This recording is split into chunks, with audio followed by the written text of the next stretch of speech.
Inter ద్వితీయ సంవత్సరం ప్రశ్నాపత్రంలో మొదటి బిట్టు శ్లోకానికి ప్రతిపదార్థాన్ని భావాన్ని రాయడం. ఇందులో 2 శ్లోకాలను ఇవ్వడం జరుగుతుంది. ఒకదానికి మాత్రమే ప్రతిపదార్థము భావం రాయవలసి ఉంటుంది. దీనికి 6 మార్కులుగా కేటాయించడం జరిగింది.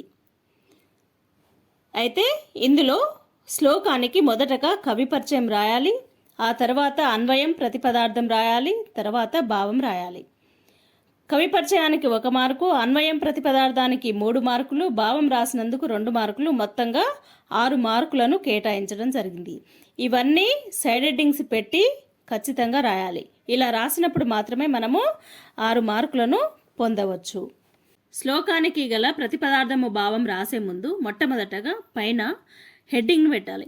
ఆ హెడ్డింగ్ ప్రతిపదార్థ భావ అనే హెడ్డింగ్ పెట్టి, ఆ తర్వాత కవి పరిచయము, అన్వయము, ప్రతిపదార్థము, భావము, ఈ 3 కూడా హెడ్డింగ్స్ పెట్టి దానికి మ్యాటర్ని రాయవలసి ఉంటుంది. మొదటగా కవి పరిచయాన్ని రాయాల్సి ఉంటుంది. అంటే కవి ఏ గ్రంథంలోంచి ఈ పద్యాన్ని తీసుకున్నారు అని కవి పేరు కూడా రాయాల్సి ఉంటుంది. ఆ తర్వాత అన్వయం, అంటే శ్లోకాన్ని పదాలుగా విడదీసి రాసినప్పుడు అర్థవంతంగా అనిపించదన్నమాట. కాబట్టి పదాలు కలిపి అర్థవంతంగా రాయడానికి ఒక క్రమ పద్ధతిలో రాస్తామన్నమాట. అంటే చివరి పదాలు మొదటగా కూడా రావచ్చు, మీనింగ్ఫుల్గా రావడానికి అడ్జస్ట్ చేస్తామంతే. తెలుగు మీడియం, ఇంగ్లీష్ మీడియం వారికి పదాల అడ్జస్ట్మెంట్ అనేది కొంచెం డిఫరెంట్గా ఉంటుంది, అది చూసుకోండి. అన్వయం రాసిన తర్వాత దాని కింద పద విభాగు రాయాలి, అంటే ప్రతిపదార్థము అన్నమాట. అంటే ప్రతి పదానికి అర్థాన్ని రాయాలి. శ్లోకంలో ఉన్న పదాలన్నింటినీ వేరు చేసి వాటికి అర్థాన్ని రాస్తాము. శ్లోకంలో 2-3 పదాలు కలిపి ఒకే పదంగా ఉన్న పదాలు కూడా ఉంటాయి. అయితే వాటిని విడదీసి వాటికి అర్థాన్ని రాయాలన్నమాట. మొదటగా సాధువర్తనం అను పాఠ్యభాగంలోని మొదటి శ్లోకాన్ని చూద్దాం. ఛాయాం కుర్వంతి చాన్యస్య స్వయం తిష్టంతి చాతపే ఫలంతి చ పరార్థాయ పాదపా ఇవ సజ్జనాహ. ఈ శ్లోకానికి కవి పరిచయము చూద్దాం. ఈ శ్లోకం వివిధ కవులచే రచింపబడిన వివిధ రకాలైన గ్రంథముల నుండి గ్రహించబడింది. ఇది సాధువర్తనం అను పాఠ్యాంశంలోనిది. ఈ శ్లోకానికి అన్వయ క్రమం చూద్దాం. పాదపాహ సజ్జనాహ ఇవ స్వయం ఆతపే తిష్టంతి అన్యస్య ఛాయా కుర్వంతి చ పరార్థాయ ఫలంతి చ.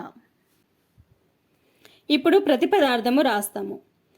ప్రతిపదార్థంలో శ్లోకంలోని ప్రతిపదానికి మనం అర్థాన్ని రాస్తాము.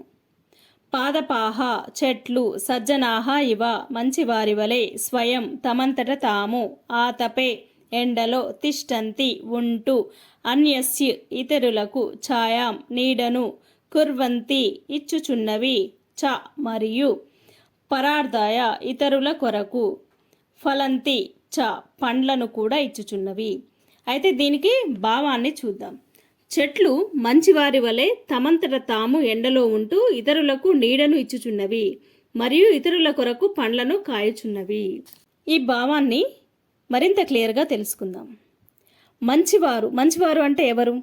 వారి గురించి ఆలోచించకుండా ఇతరులకు ఏదైనా సహాయం చేయాలని అనుకునేవారు మంచివారు కదా. అట్లనే చెట్లు కూడా వాటి గురించి ఆలోచించవు, అవి ఎండలో పెరుగుతాయి కదా.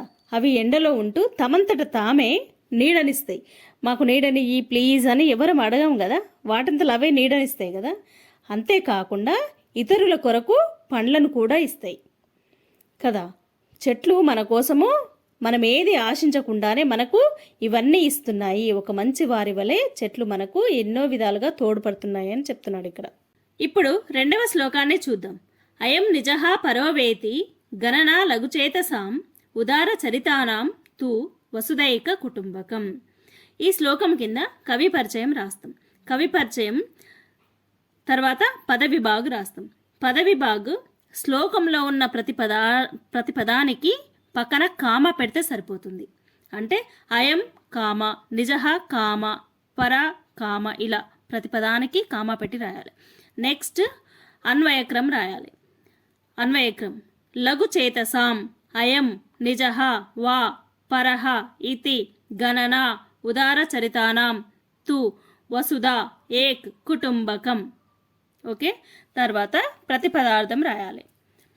లఘు చేతసాం అంటే అల్పబుద్ధి గలవారికి, అయం వీడు, నిజః నావాడు, వా లేక, పరః పరాయి వాడు, ఇతి అనే, గణన లెక్క ఉంటుంది, ఉదార చరితానాంతు ఉదార స్వభావం గలవారికి, వసుధ భూమి అంతయు, ఏక్ కుటుంబకం ఒకే కుటుంబం వలె ఉండును. దీని భావం చూద్దాం. అల్పబుద్ధి గలవారికి వీడు నావాడు లేక పరాయివాడు అనే ఆలోచన ఉండును. ఉదార స్వభావం గలవారికి భూమి అంతయు ఒకే కుటుంబం అని ఉండును అని దీని భావం. ఈ భావాన్ని మరింత క్లియర్గా తెలుసుకుందాం. అల్పబుద్ధి గలవారికి వీడు నావాడు లేక పరాయివాడు అనే ఆలోచన ఉండును. దీనికి ఒక ఉదాహరణను తీసుకుందాం.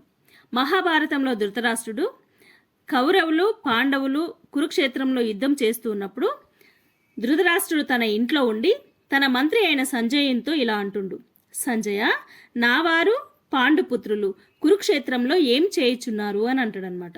అంటే నావారు అంటే తన పుత్రులు, నావారు పాండుపుత్రులు అంటే తన తమ్ముని పిల్లలు, అంటే తన వారు వేరు తన తమ్ముడి పిల్లలు వేరు అనమాట. ఎంత భేదభావమో చూడండి, ఎంత వేరు చేసి మాట్లాడిండో చూడండి.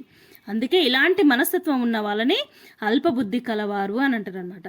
అదే ఉదార స్వభావం కలవాళ్ళ మనస్తత్వం ఎలా ఉంటుంది, భూమి అంతయు ఒకే కుటుంబం, అంతా నావారే అనే భావన ఉంటుందన్నమాట. దీనికి కరెక్ట్ మీనింగ్ ఇది.